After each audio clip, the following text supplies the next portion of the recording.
नालासोपारा पूर्वेकडील रेल्वे स्थानक परिसर सलग तिसऱ्या दिवशी सुद्धा पाण्याखाली आहे। परिसरात मोठ्या प्रमाणात पाणी भरल्यामुळे गेल्या 3 दिवसांपासून बहुतांश दुकानदारांना शटरही उघडता आलेलं नाही। अनेक दुकानांमध्ये अर्ध्याहून अधिक पाणी शिरल्यानं लाखो रुपयांच्या साहित्याचं नुकसान झालंय। स्थानक परिसरात अनेक सोसायट्यांच्या तळघरांमध्ये पाणी साचलं असून फर्निचर, घरगुती साहित्य आणि इतर वस्तूंचं मोठ्या प्रमाणात नुकसान झालंय। दररोज सकाळपासून गजबजलेला असणारा हा स्टेशन परिसर आज सकाळी 10 वाजताही ओसाड दिसत होता। सर्वत्र पाणी साचल्यानं बस सेवाही ठप्प झाली। मुंबईच्या दिशेने जाणाऱ्या प्रवाशांना कमरे एवढ्या पाण्यातून मार्ग काढत रेल्वे स्थानक गाठावं लागत असल्यानं नागरिकांचेही मोठे हाल होत आहेत। सकाळी 10:20 नालासोपारा पूर्व स्टेशन परिसरातली ही दृश्य आहेत। नालासोपारा स्टेशन परिसरातून आढावा घेतलाय प्रभाकर कुडाळकर यांनी। सलग तिसऱ्या दिवशी ही नालासोपारा पूर्वेकडील जो स्टेशन परिसर आहे हा जलमय आहे।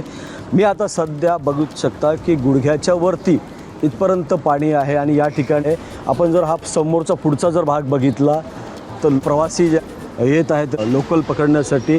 भयानक अशी वास्तवता आपण जर बघितलं तर गुडघ्याच्या वरती पर्यंत पाणी आहे, त्यातपर्यंत येत आहे। तर एक खाजगी बस आहे जी बंद पडलेली आहे आणि या ठिकाणी जर बघितलं तर हा गजबजलेला एरिया असतो स्टेशन परिसर।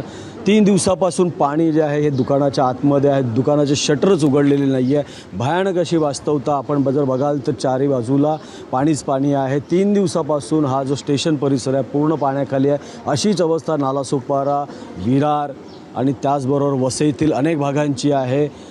3 दिवसापासून पाऊस हा कोसळत असल्यामुळे पूर्णपणे जनजीवनच विस्कळीत झालेलं आहे। आपत्कालीन व्यवस्था आहे ही पूर्णपणे कोलमडलेली आहे। वसईच्या संयुक्त नगर येथे एक झाड कोसळलेलं आहे, ते उचलायला कोणी नाही आलेलं। ही बस अडकून पडलेली आहे, तीही कोण उचलायला आली नाही आहे। आपण जर बघितलं तर हा एकूण चित्र बुधवारपासून जो पावसाने सुरुवात केलेली आहे तो आज बुधवार म्हणजे 8वा दिवस आहे की सलग हा पाऊस कोसळत आहे। विरार आणि नालासोपाराकरांचे हाल हे बेहाल आहेत। प्रभाकर कुडाळकर, एबीपी माझा, नालासोपारा। एबीपी माझा, उघडा डोळे बघा नीट।